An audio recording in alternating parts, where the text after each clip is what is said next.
Not a huge surprise, but clearly one of the great comebacks since Burt Reynolds' hairline.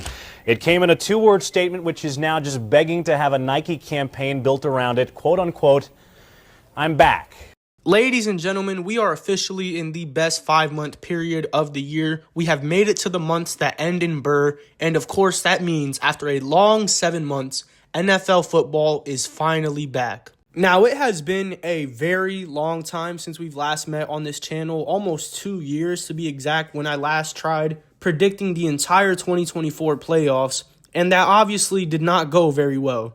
But we are finally back to celebrate the beginning of a new NFL season, and I figured there's no better way to return than getting a chance to talk about every team individually.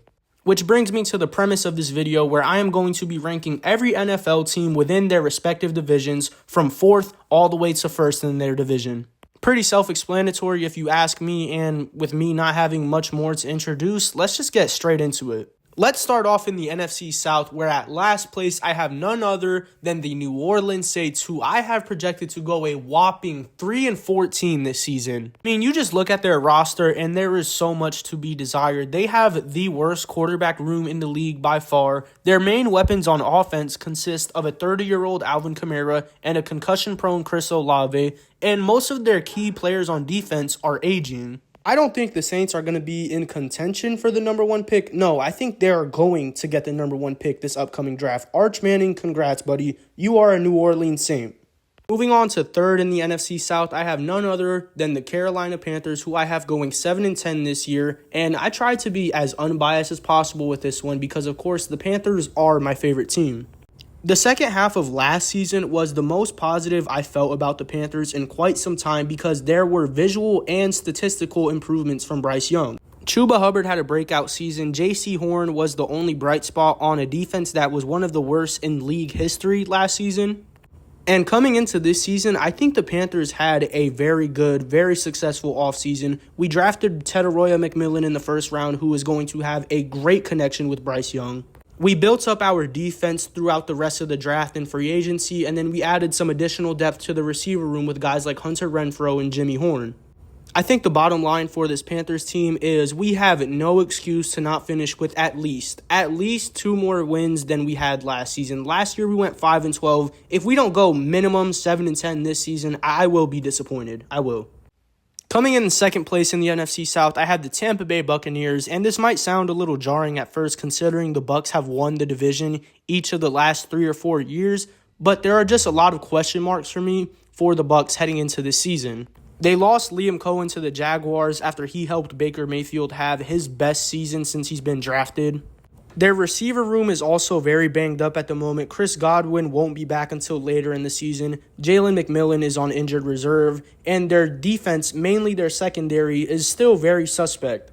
I think the Bucs are just going to find themselves in a lot of games this season where they're a little short-handed, and that's ultimately going to cost them the division.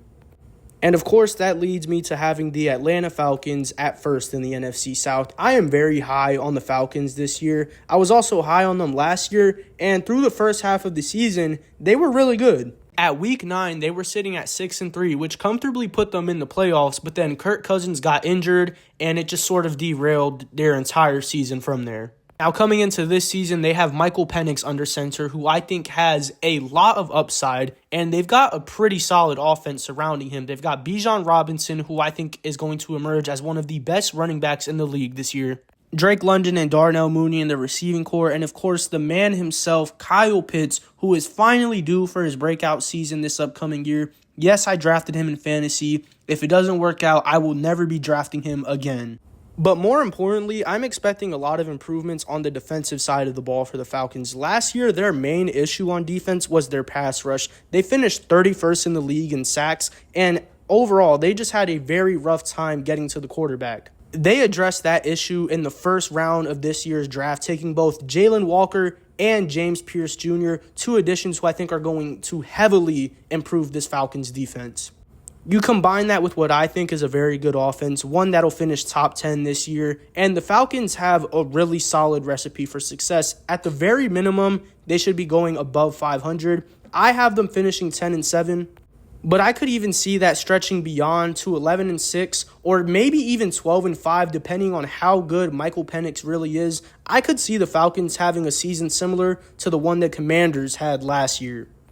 That's going to wrap up my thoughts on the NFC South. Now is a good time to mention I am going to be dedicating a video to each and every division because I don't want to cram me talking about all 32 teams into one 40-minute long video.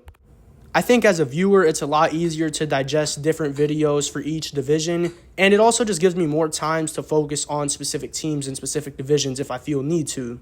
So I'm going to try to have the rest of this, mini-series out by Sunday when most of the teams in the league are playing. So look out for those, and other than that, I don't really have much else to say. Of course, I'm excited for the NFL to finally be back. I'm excited to be talking about it again, and I don't really have much else to say. I'll see y'all in the next one. Peace.